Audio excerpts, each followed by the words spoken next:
Hello everyone, Richter here, and today I saw Gooba's video regarding Eterna Rush, and I became curious to try this strategy a little bit. Now, one of the things that always deterred me from doing City of Eterna at all was the ability to use the Psalms mechanic, the meta progression mechanic, to just fully upgrade the tree. But I don't know if they added this change this season or previous season, and I just didn't figure out that it was there. But essentially, the meta progression items are now tradable. That means that you don't have to grind it out. You can just buy the pages. So we spent a total of 30 FE for 10,000 pages, and that allowed me to basically max out absolutely everything. Every single point is maxed out. Even the candle ones that I probably won't use because or maybe I will. Maybe I'll make some candles. But this is basically it's done. You don't have to do cities and wait for the pages to drop. Somebody can do it for you, and you just buy the pages. There you go, easy peasy. So with that being said, that makes this strategy much more accessible. You have to invest a little bit into it. So apart from the pages, I also spent 277 FE, so that this is a total of like 300 FE to enter. But you know, this is 95. You don't have to 99 reverberations. You don't have to spend that many at the time. What I'm gonna do is I'm gonna run them, all of them. I'm not gonna look into time per run or total time that it takes to run, because that will vary a lot between builds. But in general, what you're looking for is at least making back the 3 FE that you're paying for each of them in each run. And based on just some one or two that I've done, I think it's very, very possible for you to make more than that back. And you know, based on you've seen, you probably seen Gooba's video on it, and if you haven't, it'll be linked in the description below. But basically, he's done this and he made a lot of currency. He got one of the ultimate nodes, and that basically gave him like 800 FE or like 900 FE. And the other good thing is that you can actually drop priceless gear, and the difficulty is not as high as profound. At least that's what I think. I haven't even attempted to do profound with my build. Just for the record, this is the damage that I will be doing this with. Is nothing. I don't think this is extraordinary. I think this is just decent DPS. So 3 billion, maybe 4, maybe 5, but more often than not it's 3 billion. And if with that you can farm some priceless gear and have a shot at getting something really, really good, I think that's pretty much worth it. So I'm gonna do a few of the runs. Maybe when I get to 45, I'll do the first breakpoint and then the last one. All right, see you then. We're back with the halfway through point of the tests. Let me add the display 1 second.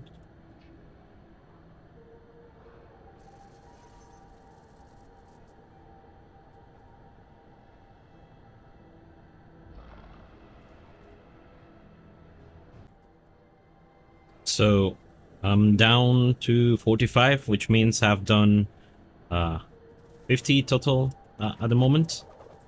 And here are the results. This didn't take much time, but at the moment we've dropped already 202 Flame Elementum. And if I count everything that I've gotten here, I already made my money back, which was around 300. And I still have half of the Aeterna beacons or Aeterna reverberations to run. So things to note, I don't think anything here was a particularly lucky drop. There's a candle. I've run 3 Aeterna cities, and I got what is it? This candle, which apparently this could possibly be worth around 165 FE. And this is probably the only like lucky drop. Now it might sell for that, it might not even sell for that much. So Maybe I'll count it, maybe I won't, but it's kind of a lucky drop, so yeah, probably it won't be counted.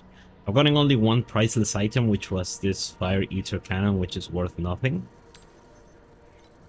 But it's good to know that you can drop priceless gear at this level of farming. Again, cities are level sorry, the ruins are level 87, which means they are one level above T8.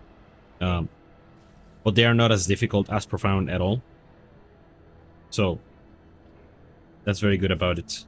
I did have tomorrow's direction here, but I didn't add how many of them I dropped. I dropped 7. They are worth 6.0, 6 FE. Or are they already here? Yeah, I'm missing this one. Imagine 6 and we dropped 7. So even better, add 42 more to the tally. I think I already made more than I've done doing any other T8 strategy. So let's finish the run. And this took maybe 1.5 hours to complete, something like that. And I'm not particularly fast. Just for you to know what the way I run it. So you just come here, you open it, and then what you want to do is check whether or not there is an ultimate node in the city that you're trying to run. If there is, then you will try to finish the ruins encounters. If there's not, then you don't really care about it. Then just kill the monsters and get out. Shame that they're a little dumb. Stuff like the goblins. I've gotten 4 or 5 goblins thus far. They can sometimes just give you 10 tax vouchers, which is basically 10 FE. On most occasions, just like that, I just got 2. And they also give you the celebration pouches to buy the pets and stuff in the new event. Yeah, when you get one of these rares with portals, sometimes they drop good stuff. There you go, 2 FE. That already pays for the cost of this reverberation alone. And then I get out. Wait, is the boss still alive? Oh, I killed him. I just get out, and that's it. Alright. Alright, we're done with the 95 runs, and the tally is pretty good, I will say. So, the 100 FE per run remained pretty consistent across the board. I don't think I got anything that I could consider a lucky drop. Maybe these 5 ultimate embers that dropped at some point in, I think, the last 2 or 3 rounds. Now, I ran, I think, 4 cities in total, which means that on this, you might consider that the Queenswick, this thing is like a 50% drop chance. Maybe it isn't, but the fact of the matter is that in 4 cities I got 2. So that means that you can expect that if you buy this and you run the city. So the way I run the cities is, if I have a good amount of legendary, so for instance right now I cannot, okay, here's the city, so like this, I have a good amount of candle and currency legendary tiles, then I'll probably get into the city, just because I want the candle tiles, because I want to do some candle combination. But if I didn't have like more than 1, I wouldn't even get into the city. And of course, if you get an ultimate, then of course you want to get into the city and get a +2 tile, a ×2 tile on that ultimate. But ultimate is very, very, very, very, very, I can't stress how very, is very rare. You cannot expect to get that in 200, 300 runs. You probably need like 600 runs plus. Fortunately, I don't think this takes too long to run through. So you can generate many iterations, and with this, even if you don't run the city, say that we remove whatever I got from the Queenswick, which is 40 FE. and pretty much everything else you drop from the actual ruins. You don't have to get into the city to get anything else. So I would I would say this is probably, if you're a character that can farm T8 but is not quite at 8.2 or like profound level, I think the best thing you can do is Aeterna.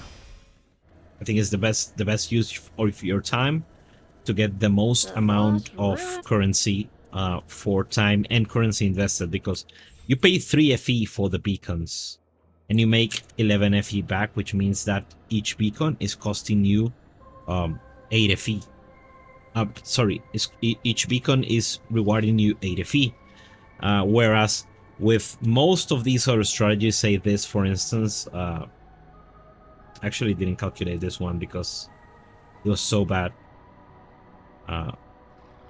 Say this one. This is, yeah, it says 14 FE. Yes, I'm getting 14 FE back, but I invested compasses into this map, so I'm basically just making pennies when you think about it. This one just farming, yeah, 7 FE per map. This other one, 3 FE per map. Boss rushing, yeah, you can make a little bit more. Boss rushing, maybe, if you have a super fast build. But in general, I think Aeterna is the way to go for sure. So I highly recommend Aeterna rushing. Shout out to Gooba for showcasing it a couple of times already, although his like 1,000 FE per hour claim, that's a little bit far-fetched. You have to get very lucky with that, but it's possible. So yeah, for now I think I haven't done profound yet on any of my characters, but if you can't do profound, I think you should be doing Aeterna instead. Alright, that's all for this one. Thank you so much for watching. Please, if you made it to the end of the video and you found the information useful, make sure to leave a like, and if you can subscribe to the channel, I'll deeply appreciate it, because I'm trying to grow the channel a little bit more, and every, the subscriptions help a lot. Thank you so much and have a great day.